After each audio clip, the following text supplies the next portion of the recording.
So we live in a world where technology is growing faster than anybody can imagine. And guess what? It's not going to slow down. It's not going to wait for you to catch up. If it wants your job, it's going to take your job because it can't be stopped. But here's the thing.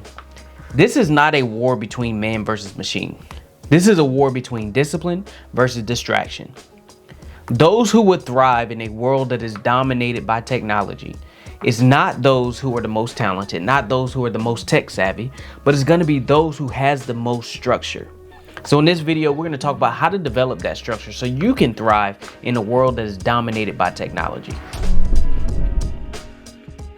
Now, many people believe the biggest threat to our future as humans is that technology is taking over and leaving us with nothing. And that's just not true. That's just crazy, honestly. The biggest threat is not technology itself, but it's how we view ourselves in a world that is dominated by technology. See, people are afraid because they don't see a world where they fit. They don't see where they belong anymore. Here's the thing. Before, right, we could pick a path and have hope in that path. We could say, I'm going to school, I'm going to get a great job, I'm going to build a family, I'm going to build a house, raise a family, and I'm going to live happily ever after. That was a path that someone could have hope in. Or someone could say, you know what, I hate school. I don't want to see another textbook. I don't want to see another teacher. I don't want to see another student. So I'm never going to school again. But I got this really good job right here. So I'm going to work my way up in this company. And I'm going to work here 15, 20, 30 years. Invest my money, retire, live happily ever after. Whether right, wrong, or indifferent, that was a path that someone could have hope in. Or because someone could just say, you know what, I'm really good at this skill. I'm really good at this talent. So I'm just going to build my own business, create my own life. That was a path that someone could have hope in. But technology is disrupting all of that. That old playbook that we used to live by, the playbook that we had for 20, 30 years is gone out the window. And the new playbook is being rewritten. So you can't play by those old rules in that old playbook. You have to adapt to the new playbook that's being written with technology being the dominant. So when people say that robots are taking over, that AI is replacing us, that they're afraid of what the future looks like when it's dominated by technology, what they're really saying is, I don't see a future where I belong. I don't see where I fit in a world that is dominated by technology. That's what they're really saying. See, technology is not the problem. The problem is a lack of vision. It's a loss of identity. Because you have to understand, when industries are disrupted, when factories shut down, companies shut down, when AI is automating things and people are losing their jobs, they aren't just losing a job. They aren't just losing employment, but they're losing meaning. They're losing the narrative they have built their future on. They're losing the narrative they have built their life on. They expected this narrative to be able to pay their bills, to be able to provide for their family. You got to understand, we're always telling ourselves a story. And when that story gets disrupted, that's when chaos happens. Chaos happens in the mind. And people get fearful. So people aren't just losing employment. They aren't just losing a job, but they're losing the meaning they were expecting to take care of their family. When you take away someone's purpose, when you take away someone's meaning, it's like taking away their oxygen. Imagine someone holding you down underwater against your will. What is the first thing that you're going to do? You're going to fight. And what are you fighting for? You're fighting for oxygen. It's not something you have to think about. It's not something that you have to actively recognize. I need oxygen, so I need to fight. It's a survival instinct. It just instinctively happens. Right? And it's the same thing that happens in life when people lose that purpose and meaning. It's like taking away their oxygen. They become anxious. They become fearful. They become reactive. They start speaking fear and limitation. So the problem isn't technology. The problem is that people are afraid of being irrelevant. They're afraid of waking up one day saying, I don't know where I belong in this new world that's dominated by technology. I don't know where my skills, talents, and passions fit in this world of technology. You know what? Everything is just moving too fast and I can't keep up. Those are the things that people are scared of. Those are the things that cause people to be fearful, cause people to be reactive. It's not the technology itself. And I'm not saying that technology is not inherently bad or good. It's just like a hammer. If I take a hammer and bust somebody across the head with it, is it the hammer's fault? No, it's my fault. People can do bad things with the hammer, just like people can do bad things with the technology. So some people would say that the technology is bad or the technology is good. It's not good or bad inherently. Technology is just technology. What we do with it makes it good or bad. But when people lose that meaning, they become fearful. And there is never a world that you can win when you're living in fear, living in doubt, living in reactive mode. The people that's going to thrive are the people that can redefine themselves in a world that is continuously being redefined. People that can see themselves differently in a world that just looks differently. It's those people that will thrive. See, because there are two types of people that show up when disruption happens. People that are afraid and people that are aligned. The people that are afraid, they're fearful, they're anxious, they're negative Nancy's. They look for their negative and they hold on to the negative. They don't look for solutions. They see the problems and they hold on to the problems, only focusing on the problem. Right? They're reactive to everything they're seeing. They're not taking any type of action. They're just reactive. And ultimately, those are the people that's going to lose. The people that are aligned, they understand the changes that's happening. They feel the changes because the changes are happening in their life too. Their lives are being disrupted as well. But they adapt, they learn, and they ultimately lead through the disruption. But the one thing that separates those two people, the afraid and the aligned, is discipline. And discipline is not just a behavior. Discipline is an identity. It's not just something you do, but it's a type of person that you become. It's becoming the type of person who has the ability to adapt when changes are happening. Becoming the type of person who can think creatively, who can see a problem, but understand the problem, but focus more on the solution. A person that can see what's possible during the disruption, that can find purpose during the disruption, versus just being distracted by all the negative things and being distracted by all the problems. Those are the people that's going to thrive in this world that is dominated by technology. Those who are disciplined, those who have structure, those who live with intention, those who adapt, who learn, who lead. Right? See, every time a problem is solved, that solution creates a laundry list of new problems. So when someone brings a solution, there's a long list of new problems that are created that needs to be solved. Take, for example, gym equipment. That is a solution. What problems did it solve? Okay. People who are out of shape and want to get in shape. That's a problem. It solved their problem. People who are weak and want to get strong. It solved that problem. People who are strong and want to get stronger. It solved that problem. And the list goes on and on. Now, what problems did it create? Okay, you got this new piece of equipment. Nobody knows how to use it. You have to have somebody to teach people how to use it. That's one problem and a solution. There are people that get injured on the equipment all the time. Maybe you have someone that is a specialist, maybe a doctor that specializes in a certain pain, like back pain. If you hurt your back if you hurt your back lifting, we specialize in this back pain while doing this specific exercise. That's a problem and a solution. The gym equipment, it breaks all the time. You need people to fix it. That's a problem. That's a solution. So every time there's a solution, there's a new list of problems that are created. Okay? So technology is a solution. What problems did it solve? It solved the problem of efficiency and automation. It allows us to be more efficient with our time, It automates things so we don't have to actually do the work. We can just set it and forget it. It solved the problem of improved communication. You're able to watch this video. You're able to be on YouTube. You're able to be on social media. You're able to connect with people more over the internet because of technology. It improved our communication. You know, I remember growing up when there was no such thing as a caller ID.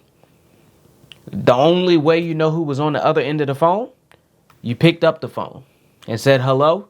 If it was somebody you didn't want to talk to, you hang up the phone. But see, those were the good old days, because those were the days you could hang up the phone and they could hear on the other end how hard you hang up the phone, especially if you're mad at them. But also, a lot of people also used to get in trouble because if they thought they hung up the phone, but it was still off the hook a little bit and the button wasn't all the way pushed, the person on the other end could still be on the phone and listen to you talking about them, right? But nowadays we got caller ID. You can look at the phone and decide if you want to pick it up or if you don't. And even now, they have where you have potential spam that comes up when it's a number that you don't recognize. That is technology. That is a problem that is solved. It solved the problem of streamlining our processes, making things a lot easier. And the list goes on and on, right? So the question isn't, what is technology taking away from us? What is AI taking away from us? But is, what new problems is it going to create? And how can I use my skills, talents, and passions to solve those problems? That is the question that we need to be asking ourselves. Because it's one thing that technology won't be able to replicate, and that's human depth. It won't be able to replicate our character, our ethics, leadership, our communication, our empathy. And if you just, even in those categories, just find something that you have a natural skill, talent, or passion about, right? In one of those areas, you'll be able to thrive. Doesn't matter what technology comes out with, you'll always be able to thrive. We don't need more people panicking about all the changes that's happening in technology. I understand the deep fakes and all the things, all the scams and the things that people misuse technology for, right? For their own personal gain, while also destroying someone else's life. I get all of that, but that's with everything. People do the same thing with cars. People do the same thing with hammers. People do the same thing with guns. It happens with almost everything. But just because you have this thing doesn't mean it's inherently bad, doesn't mean it's inherently good. It's just in how we use it, right? So we don't need more people panicking. We need more people that are going to be grounded in their purpose, right? Guided by purpose, grounded in their identity. That's the people that we need. But you'll never be able to see those opportunities if you aren't grounded in your identity, if you aren't guided by a sense of purpose, because you'll just live your life in the little box of being afraid. You'll be reactive to everything that's happening. You'll be fearful. You'll be anxious, and you'll be in survival mode. And that's how you make your decisions.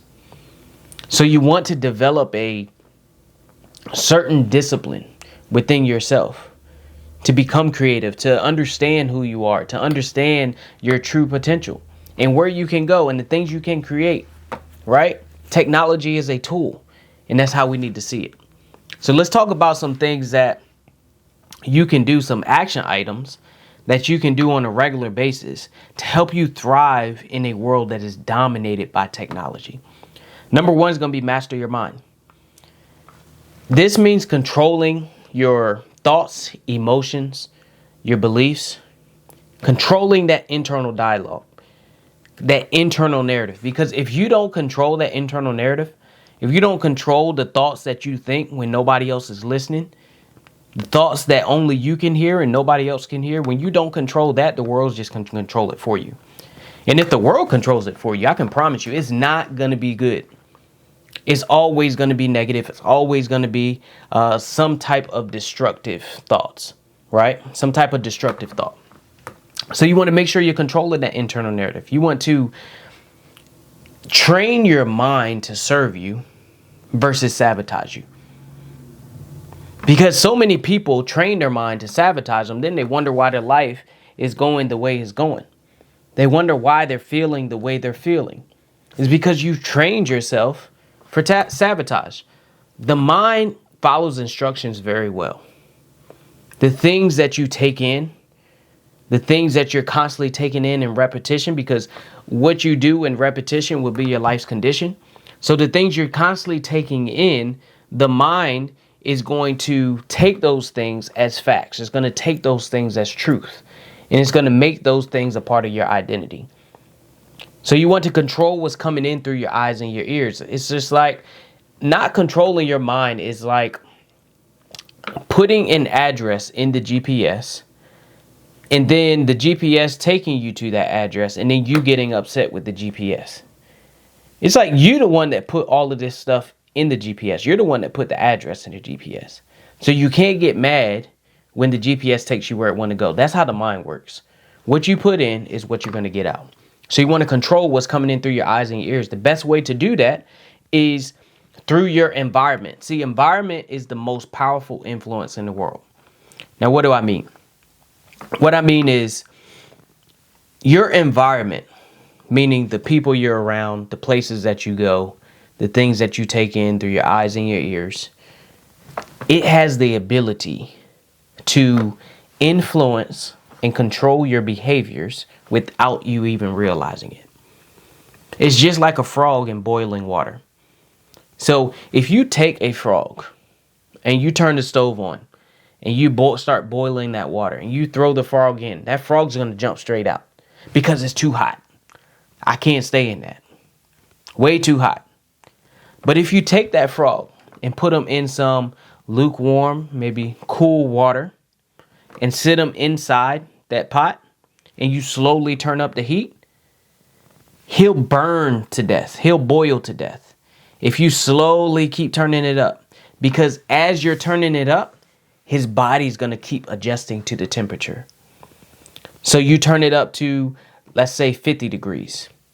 And then you turn it up to 60 degrees. His body adjusts to 60. Turn it up to 70. His body adjusts to 70. And that's what happens to us when we're in certain environments. You go into an environment one time, no, it probably won't have an effect. But if you keep showing up to that environment, slowly but surely, without you even realizing it, because it's unconscious, it's not something that just happens like, oh man, my environment got me. It's not something that happens. It just happens naturally. And you begin to adjust to that environment. See, our power is not in changing our environment.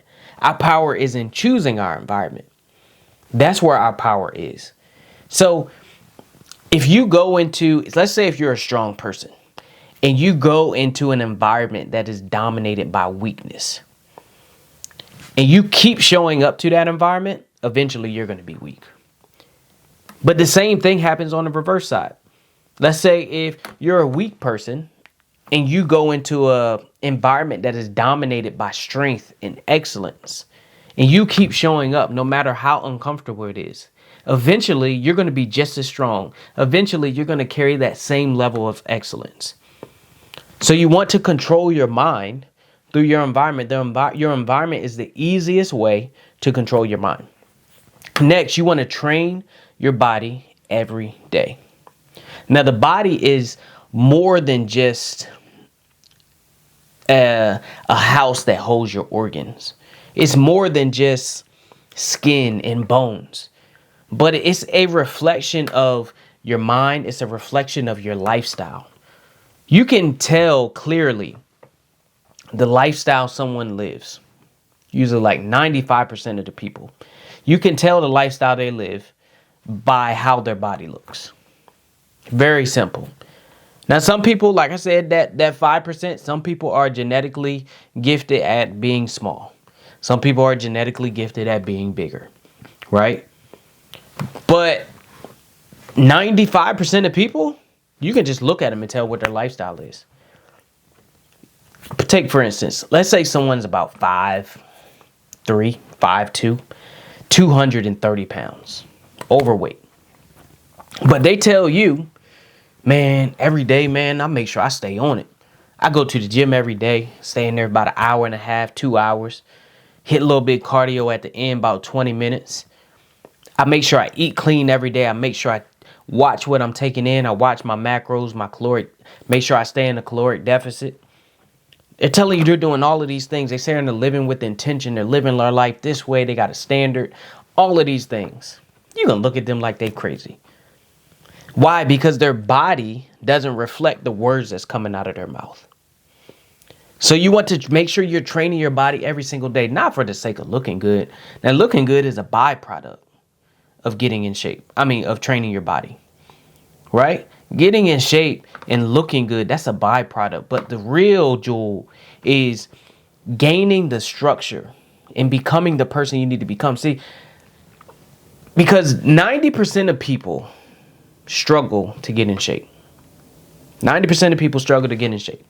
Because it takes a certain type of person to get in shape. It takes a certain type of transformation to get in shape. So you don't want to just do it just to look good. If that's a driver in the beginning, great, cool, I get it. But the biggest thing that you can take away is the structure and the identity and the person that you're going to have to become in order to reach the goals that you want, right? Whether it's a goal to look good or whether it's a goal to just become more, whether it's a goal to make more money, whether it's a goal to have more structure, to become more disciplined, whatever. So you want to train your body for structure to become a more disciplined person. Next, you want to guard your words. This is huge. See, words are not just sounds that we speak, but instead they're seeds that are planted on the landscape of our mind, right? So every time you say something, you are speaking either life or you're speaking death into a situation. Now, how it works is if you say something just one time, and let's say if this is the first time you've ever said that, let's say I said to myself, I'm stupid.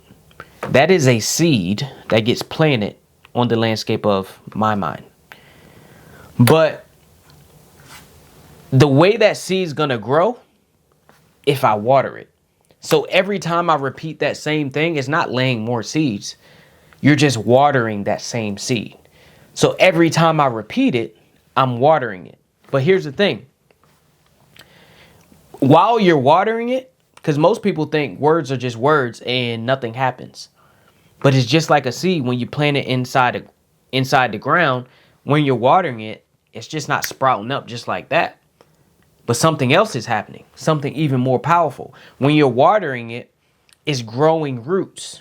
Right? A tree is not strong because of its trunk. A tree is strong because of its roots. The deeper the roots, the stronger the roots, the stronger the tree. So every time you're watering that seed is growing roots into the ground. You may not see it. You may not recognize it. But by the time you do, it's already been sprouted out of the ground and it might be a little bit too late. Or it's going to be very hard, depending on how much water you've watered that seed. It's going to be very hard to dig it up. So you want to make sure you're guarding your words. See, so many people disqualify themselves just because they open their mouth. They're speaking fear and limitation. Every time they open their mouth, they're reinforcing what is and missing the opportunity on what can be and who they can become. They're reinforcing who they currently are and missing the opportunity on who they can become. Because what you speak is what you're going to see. What you see is what you're going to experience. And I get it. You're only speaking what you see because what you see is poverty. So, you speak poverty. What you see is lack. You speak lack. If you're broke, you speak like you're broke. I get it. That's what you see. But when you see, you reinforce what is. But here's the thing. Leaders, they don't see the world for how it is. They don't see their situation for how it is. They see the world for how it can be. They see their situation for what they want it to be. So instead of speaking the things that you see, right? Speak the things that you want to see. Because again, you're either going to speak life or you're going to speak death. So you want to make sure you're guarding your words, because it's what you see. I mean, what you speak is what you see, and what you see is what you're going to experience. So number 3, you want to make sure you're studying every single day. Technology is not the problem. Ignorance is. So if you aren't studying every single day, then you're just getting left behind. It's really only 3 things that you need to do. 3 things. Read every day. Write every day. Learn something or listen to something of value every single day. Those 3 things. Those 3 things can put you way ahead of the pack, right? And it can keep you up with the times, because the world is constantly changing. Technology is constantly changing. So if you're constantly reading, if you're constantly learning, if you're constantly educating yourself, you're keeping up with the changes that are happening. What do you read? Me personally, I like Principles, People, Profits, right? I like to read up on principles. That's life principles, right? And particularly, I like those in that order, right? Because I believe you should never put people before profits. You should never put principles before people. I mean, you should never put people before principles. Your principles come first, people come second, profit comes last. All 3 of them are important. So I like to read up on principles. That's life principles. That's things that's going to give you a solid foundation. People, right? That's understanding yourself, psychology, the mind, how the mind works, how the emotion works, understanding other people, understanding how to connect with other people. Profits, understanding money, understanding business, understanding sales, marketing, all of those things. Those are the 3 topics that I personally like to read up on, right? Writing, you can just write your thoughts. What are you thinking for today? What are the goals, the visions that you have? How are you feeling? Getting your thoughts out. Just writing every single day. And then listening to something of value. Something that's going to educate you. Something that's going to elevate you. Something that's going to help you to become a greater person of value. And lastly, you want to make sure you can learn to communicate clearly. Right? This is huge. Learn to communicate clearly, because when you learn to communicate clearly, what I'm saying is you're able to translate your thoughts, ideas, and intentions into words. This is huge, right? Every sentence shouldn't be and like and you know, and you see what I mean? Like and they were man, I'm trying to think what like man, I don't have the word. Every sentence shouldn't be that way. Right? You need to learn to communicate clearly. And you don't have to use big words. Right? Just use simple words. Expand your vocabulary, but expand it in a way that is simple, because simple is clear and easy on the ear. That helps you to understand. It helps other people to understand. So important. And also another tip, just slow down. Give yourself time to think. Don't be so quick to need to have the answer.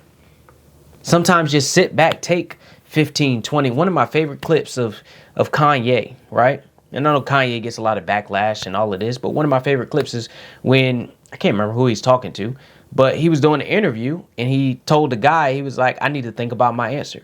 Why? Because that's so huge. That's so important to sit and actually think about what you want to say. Think about what you're actually thinking about versus versus someone talking and you're listening with the intent to respond. You're listening with the intent to understand. And that can help you to become a better communicator. That can help you to be able to articulate yourself a little bit better. So it's important that you want to learn to communicate with clarity. The importance of that is, number 1, it allows you to lead yourself well, because you can articulate your thoughts and understand what you're feeling, and you can move the way you need to move. You can move with intention, and you don't get stuck feeling things without understanding what those feelings are, right? So you're able to lead yourself well. You're able to connect with people, because when you can communicate with someone else and they can understand you, and then you can understand them, you're able to build relationship. This is good for friendships. This is good for personal relationships, business relationships. This is good for just going out in public and meeting strangers or talking to strangers. People you may see all the time, like people you may see at the gym every single day, but y'all just speak and then you actually have a conversation. It allows you to connect with those people. It allows you to lead people. Let's say if you want to be a leader in business, a leader of a team, a leader in your family. It allows you to lead other people well because you can communicate the vision. You can communicate where you want to go, the things you want to do. All of that. It allows you to make more money because you're able to articulate yourself during a sale. You're able to market well because you understand what message other people need to hear or want to hear or what's going to draw them in. At the sales table, you understand the right questions to ask to overcome objections. All of those things. You're able to build businesses and empires. So you want to learn to communicate clearly, right? With clarity. Because at the end of the day, clarity is power. But anyway, I hope you enjoyed this video. Don't forget to like, comment, subscribe. Make sure you share this with somebody you may feel that may benefit from this content. Also, I got my book, How to Win the War Between Greatness and Mediocrity. It's called Winning Within, currently available on Amazon. Please go check it out if you want to level up your life. Thank you for all those who have already supported. Again, don't forget to like, comment, subscribe, and share this video. I appreciate all the people that support, all the people that watch, and I will catch y'all in the next video.